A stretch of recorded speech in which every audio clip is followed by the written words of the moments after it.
Well, hello there. Yep, missed Friday. Was just not a good day at work, and so I just figured I'll do it on Saturday. Here we are, Saturday, June 8th, about just about 9 o'clock in the evening. Quick review of what I did this week. Made some good progress on both in Dino and Image, the story of Harmony and Melody Moore, and the Fast Fading Light. Finally finished the scene that I was kind of stuck on. It's a little bare bones, but that's okay. That's what editing's for. Like my two most common repeated refrains while writing are the first draft doesn't have to be perfect. It just has to be finished, and fix it in editing. Which then brings me to what I want to talk about tonight: editing. Tomorrow, on Sunday the 9th, I'm going to start what will be the final round of editing for Wanderer. As you may know, I went through and had to literally rewrite the whole story from the beginning because of a plot hole big enough to fly the Death Star through. The second one, the bigger one. But I got that plugged. I'm kind of happy with the way that all turned out. So now I just have to go through and do the editing. How many edits it'll take, I don't know. But I did want to talk a bit about my editing process. Now, I do everything by hand. Just like I write on spiral bound notebooks, I print out the story, and with a red pen, I go through. Now, there are different kinds of edits that you can do. You can edit for content, you can edit for grammar, you can edit for pacing. I do everything at once. I just start at the beginning and just go. It's a very intense line by line edit where I'm literally re-examining every single line that I have written to make sure that it is the best that it can be. And there are people who will say that for editing to be successful, you have to take out 10% every time you edit. I end up adding.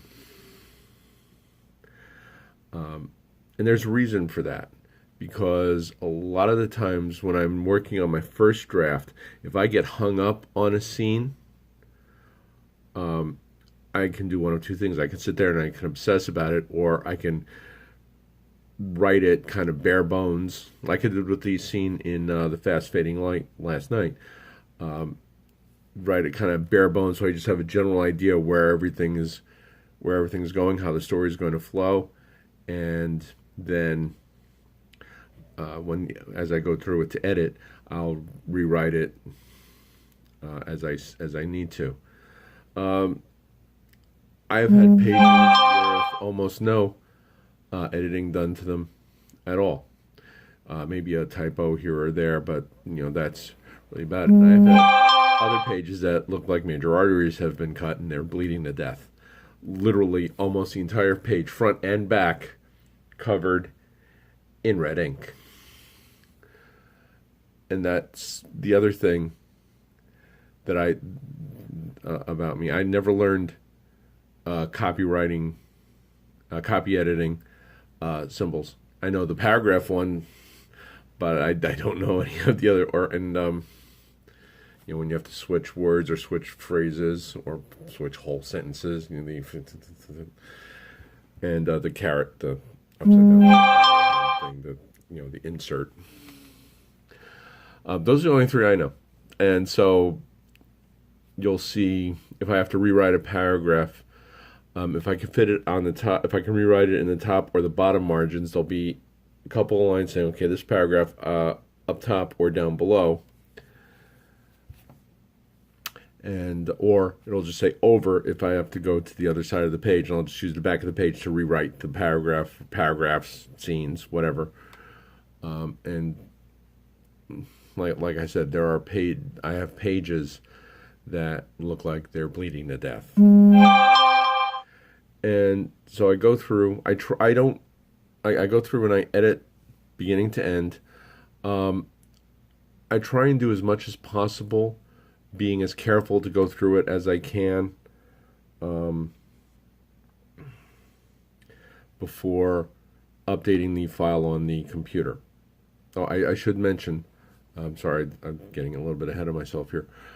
Once I finish the story, I type it up on the computer, make sure everything is up to date, do a spell and grammar check on to see what the word spell checker and grammar checker will come up with, and then I'll save it, and on my phone's calendar, I'll schedule the first edit. Usually, it's about 6 to 8 weeks.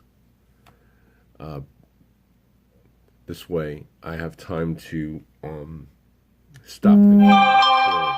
Because if you finish the story and immediately turn around and start editing, you're still thinking about the story. Your mind is in the framework of this is how the story's going. You're not looking at it with fresh eyes, if you will. So I give about 6 weeks or so between the end of the story and the first edit. And generally between edits is about the same amount of time, more or less. I try and schedule them for Sundays so I can start on a day off. But that can be moved up or down if necessary. And like I said, I'll just go through the whole thing, update the computer, forget about it for another 6 weeks. Second edit, third edit, fourth edit, as many edits as it takes. Usually about the fourth edit, I'm starting to think, okay, I'm starting to get this thing where it's supposed to be, maybe one more edit. Sometimes it takes a lot. Brianna and the Three took, on the last round before it was published, it took 8 edits before I got it to the point where I could finally sit back and say, I like it. It's good. It's good enough to be published. And I just do it over and over again. Like I said, every 6 weeks, the same thing, printed out, red pen, beginning to end. And generally, like I said, by the fourth edit, I'm getting to the point. Okay, this is going to be good. This is one edit, especially if I'm going through and I'm not finding anything. Maybe a missed typo, because typos are insidious. Get the typos. Make sure the grammar is good. Check for spelling errors. Not words misspelled, but words are spelled correctly but used in the wrong spot. Like it's it''s or its. One is a conjunction of it is, the other is a possessive. Sometimes my fingers go too fast and I will substitute one. It's correctly spelled, but sometimes the grammar check on Word will miss it. And things like that. Words that are spelled correctly just used wrong. Like I once was referring, actually it was during when I was writing A God to Dance With. I had mentioned that they were going to a burial site, but instead of SITE, I had written SIGHT. Again, it was a brain fart, if you will. But that's, that happens, and that's why you edit. And you edit, and you edit, and you edit. Now, there are, of course, professional editors that will do this, that will do everything, that will do this for you. Now, you still have to edit before you get to a professional editor. Understand that. You can't say, well, I will have a professional editor do it and send them your first draft. No. You have to do some editing yourself. You have to make sure the story is as perfect as you can get it, and then you get it on to them. The problem is, they can be expensive. And I don't know about the rest of y'all, I live on a very tight budget. It's also why I have to make my own covers. But yeah, so you edit and you edit, and like I said, if you can afford it, or you manage to find somebody that fits into your budget, then by all means use the professional editor. It's always good. And I forgot to turn off the notifications on my phone. One moment, please. Let me do it. Won't let me do it now. Okay. Well, okay. Sorry about that. Hang on.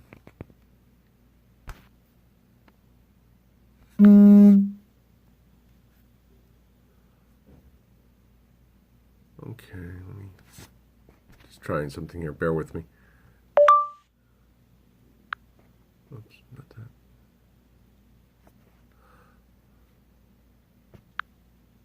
All right. That should do it.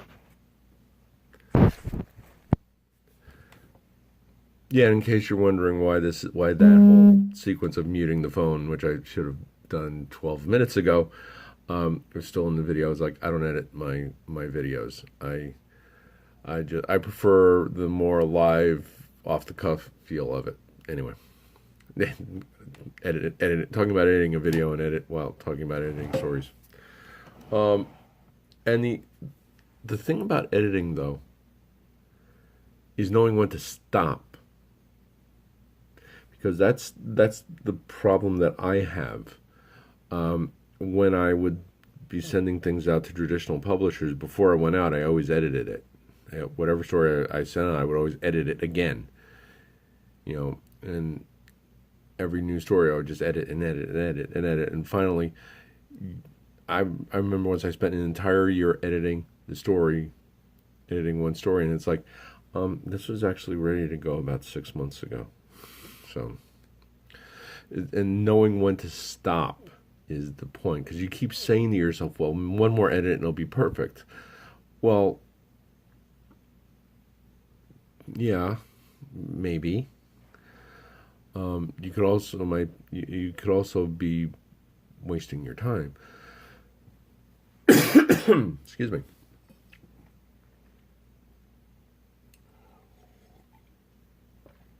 The elixir of life. No, it's not a Moscow Mule. It's coffee. And yeah, so editing, it's very important, because I know of people who have said they don't edit. They wrote their first draft and they published it, and it shows. Because what you want to do is you don't want to give the reader an excuse to not read your book, not read your story. Independent authors in particular have a hard enough time, because even though it is becoming more mainstream, independent self-published authors are still kind of looked down on by traditionally published authors. And a lot of the issue comes from shoddy workmanship, if you will, bad edits, and the quality of the manuscript itself, not the actual story, but the manuscript itself, can lead to your book being rejected, and they may not return the one that they bought, but they may not buy any of the others. So you want to make sure you can turn out the best product you can. Plus, if you have like one typo in 30,000 words, I don't think that's going to be a problem. I've seen books from traditional publishers that have typos in them. Yeah. So.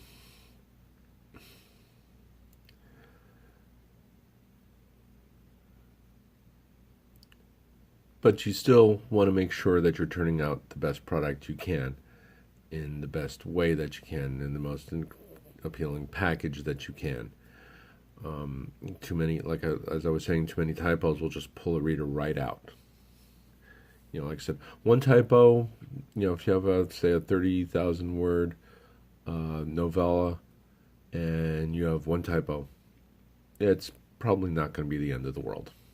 It's, one typo is not going to cause somebody to say throw your book down and call it trash. But if every other page there's typos or grammatical errors or any misspelled words, that's going to pull them right out, and you're probably lost a reader.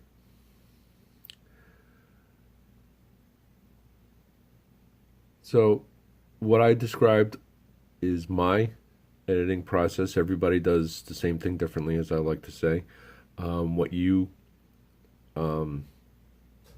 do is going to work best for you, and that's what you should do. Find what works best for you. If, like I said, if you've got the budget for a professional editor, by all means use that professional editor, but make sure to do your own editing first, so you're presenting them at least with a clean product.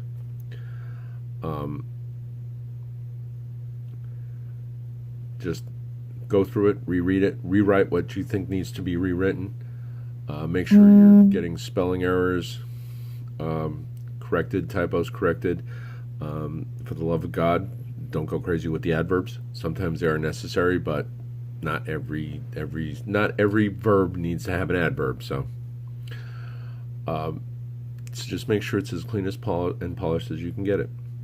And how you do that's entirely up to you. Like I said, that what I described here works best for me,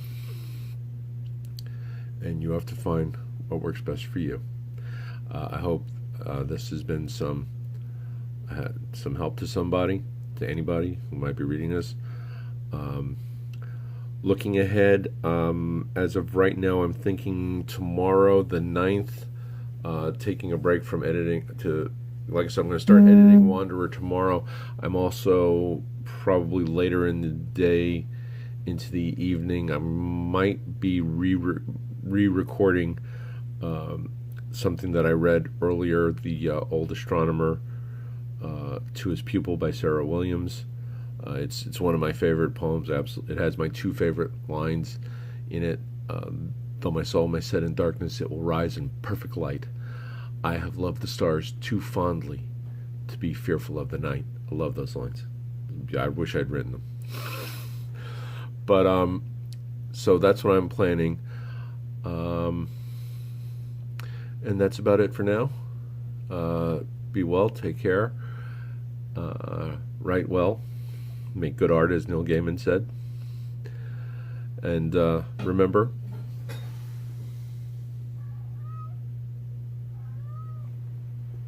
sorry, my cat was wandering around and something ruined my outro. Remember, we are each of us the heroes of our own stories and the victims of someone else's. See you next week, guys. Bye.